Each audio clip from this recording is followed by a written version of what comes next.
إن هذا القرآن يهدي للتي هي أقوم ويبشر المؤمنين الذين يعملون الصالحات أن لهم أجرا كبيرا. Dans Sourate Al-Baqarah, il y a également les règles sur le mariage.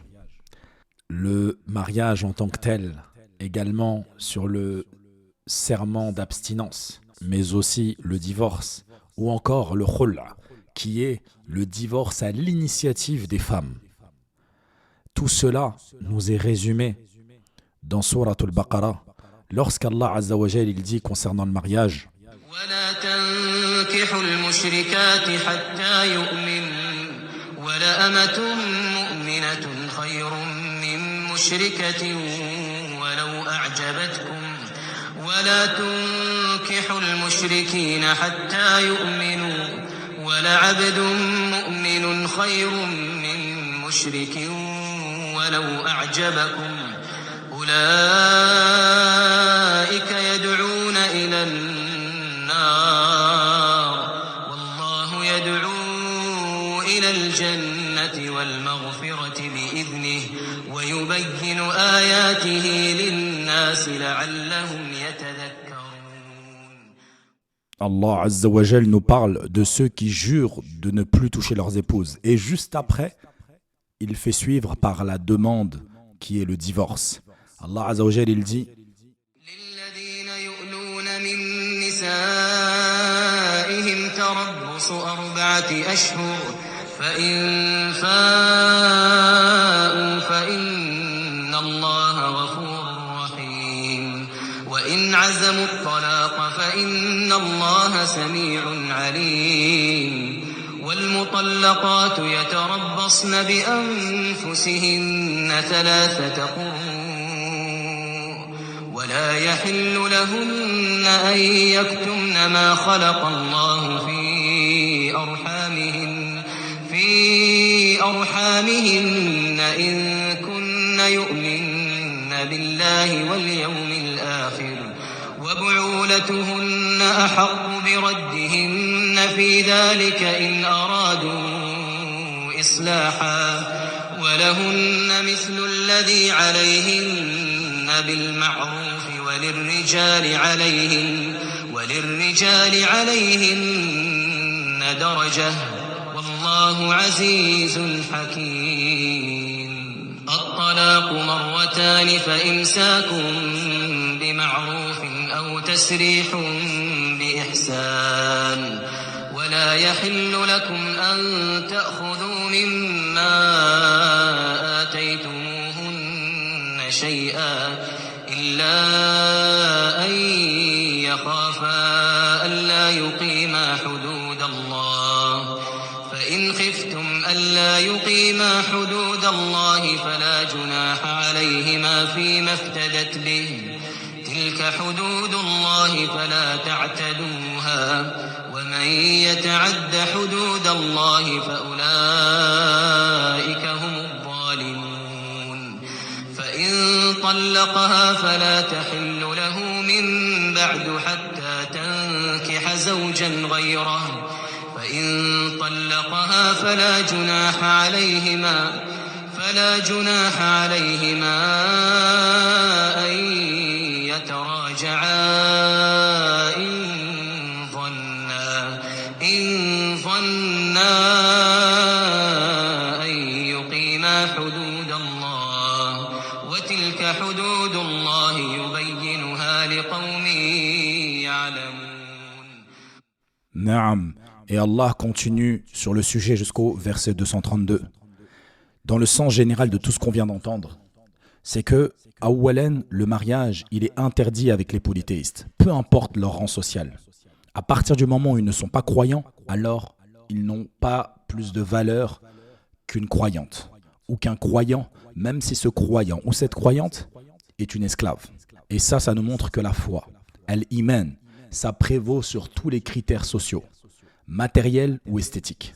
Également, Ibn Kathir, rahimahullah, il nous dit: la foi, c'est le fondement d'une stabilité familiale.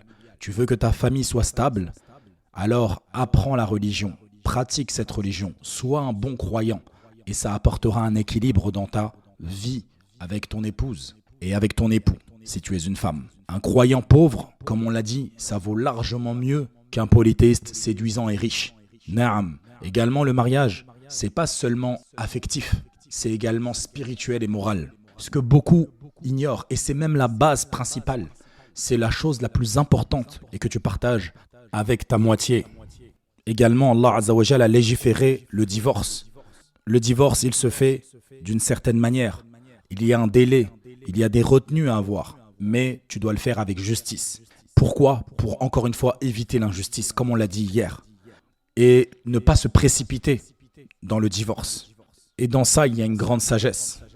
Le divorce est autorisé, mais encore une fois, il est encadré. Il n'y a pas un sujet sur lequel Allah ne nous a pas orientés, ne nous a pas conseillés pour qu'on puisse l'accomplir de la manière la plus juste qu'il soit. Également, le divorce, il ne se fait pas par vengeance, et encore moins par oppression. Tu as certains hommes, hadahumullah wa aslahahumullah, qui sont injustes avec leurs femmes, qui les divorcent de manière honteuse et trompeuse. Wa'iyadhu billah. Mais également, une fois que tu divorces dans cette religion, il y a la possibilité de réconciliation. C'est pour cela qu'il est dans l'obligation, à la femme comme à l'homme, lorsque c'est le premier divorce ou le deuxième divorce, à vivre ensemble pendant 3 menstrues, pour peut-être que la flamme se rallume, comme on dit, que le respect réapparaît, que l'affection et l'amitié qu'ils ont partagées pendant toutes ces années fassent de nouveau éruption dans leur vie, et qu'ils soient le centre même de leur relation. Parce que c'est ça le mariage, c'est de l'affection, c'est de l'amitié, de la rahma, de la miséricorde. Également dans le divorce, on voit ici le droit de la femme. Ils sont clairement protégés. Quand on lit ces versets, on se rend compte que tu ne peux pas faire ce que tu veux. Cette promise qui t'a été donnée, c'est ta responsabilité. Aller dans une prison qui est la tienne et tu es son geôlier. À toi d'être juste, à toi d'être équitable. Mais aussi, dans les versets qu'on a entendus, il y a ceux qui jurent de s'abstenir d'avoir des rapports avec leurs épouses. Tu as des hommes qui disent à leur femme « je ne te toucherai plus » et qui ne la touchent plus pendant des mois et des mois et des mois. Allah il nous a limité ce temps. Une personne qui dit cela à sa femme ou qui le fait sans avoir besoin de le dire, mais qui s'abstient de la toucher, c'est-à-dire d'avoir des rapports intimes avec son épouse, au bout de 4 mois, elle a le droit de demander le divorce. Et si elle va voir n'importe quel juge musulman, il est dans l'autorisation et il a l'autorité pour imposer au mari de divorcer sa femme. Ce que faisaient les Arabes à l'époque, ils disaient à leurs femmes lorsqu'ils étaient en colère contre elles et qu'il y avait un désaccord, ils jouaient de leur autorité et ils étaient injustes en disant « je ne te toucherai plus, je ne coucherai plus avec toi pendant 1 année ». Pendant 6 mois. Et ça, c'était une injustice. Et Allah a légiféré dessus.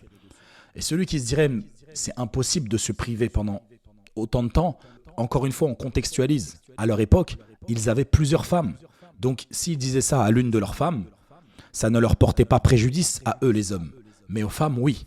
De nos jours, les hommes, ils vont se porter préjudice parce que la plupart d'entre eux vont aller tromper leurs épouses. Wa'iyadhu billah. À la kulli hal, il est interdit de faire cette promesse d'abstinence au-delà de 4 mois. Tu es obligé de respecter cette période-là. Si tu as juré que tu n'allais pas la toucher au-delà de 4 mois, alors tu la toucheras et tu feras une kafara, une expiation pour le serment que tu n'auras pas tenu. Le lien qu'il y a entre tous ces versets, le mariage, le divorce, l'abstinence et également le khula, donc la séparation à la demande de la femme, il y a le fait qu'Allah a commencé par choisir le bon fondement qui est le mariage sur la foi commune. Puis Allah Azza wa Jal, il traite également les crises conjugales qui pourraient arriver et il les traite de manière progressive. S'il y a trop de tension, tu peux t'abstenir, t'écarter de ton épouse. Si jamais cela ne suffit pas, alors une séparation pour lui faire signe que là rien ne va et qu'il faut qu'elle se remette en question également. Une séparation temporaire. Si cela ne convient pas, le divorce. Mais le divorce de manière cadrée. Et si c'est l'épouse, alors la demande de khula.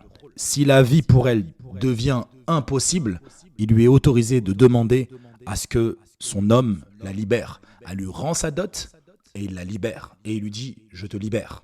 Ça nous montre encore une fois la justice, la miséricorde, la protection des 2 époux. et la préservation de la religion. C'est ça qui prime. Et si on a des enfants en commun, alors n'oublions pas cette responsabilité. Les versets qu'on vient d'écouter, ils nous établissent dans nos esprits une vision complète de la famille. En islam, le mariage, c'est un acte d'adoration comme la prière, c'est un acte d'adoration comme le jeûne, c'est un acte d'adoration comme le djihad, c'est un acte d'adoration comme tout acte d'adoration. Donc ça veut dire qu'il y a des règles, il y a des conditions, il y a des obligations. Et si jamais il y a des tensions, alors Allah Azza wa Jal, il a également imposé des règles, des conditions, une réglementation. Pourquoi ? Pour éviter l'injustice, que l'injustice vienne de l'homme ou de la femme. Combien de femmes, lorsqu'elles n'ont pas ce qu'elles souhaitent avoir, de choses supplémentaires de la vie qui ne sont pas une obligation en soi, elles vont prétexter qu'elles se sentent mal ou elles vont être énervées et donc le faire ressentir à leur mari pour ne pas avoir de rapport intime avec eux. Ça, c'est interdit. Il y a une préservation dans ça. Également, le divorce, il n'est pas encouragé, mais il n'est pas non plus diabolisé, mais il est strictement encadré. Le rôle, donc la demande de libération de la femme, ça nous montre, encore une fois, quand on contextualise, qu'à l'époque, les femmes, pour elles, c'était impossible de divorcer. Il est même dit que dans certaines religions qui nous ont précédés, quand une femme voulait se séparer de son mari, il lui était impossible. Et quand un mari voulait se séparer de sa femme, il lui était interdit. C'était à la vie, à la mort. Et c'est pour cela que certains tuaient leurs femmes, ou les femmes tuaient leurs maris, les empoisonnaient pour pouvoir se débarrasser de leur mari, parce qu'elles n'étaient plus amoureuses, ou j'en passe parmi les raisons. Et dans tout ça, il faut impérativement qu'on respecte les limites d'Allah. Il nous a mis des limites. Elles sont larges et elles sont diverses et variées. Mais c'est des limites à ne pas transgresser. Allah Azza wa Jal, il a légiféré la famille, il a légiféré les liens de parenté pour vivre en toute dignité, pour également être dans un équilibre et avoir une piété pure et non pas pour que ça soit de la domination ou du chaos. فأكتفي بهذا اليوم وصلى الله وسلم على نبينا محمد وعلى آله وصحبه وسلم.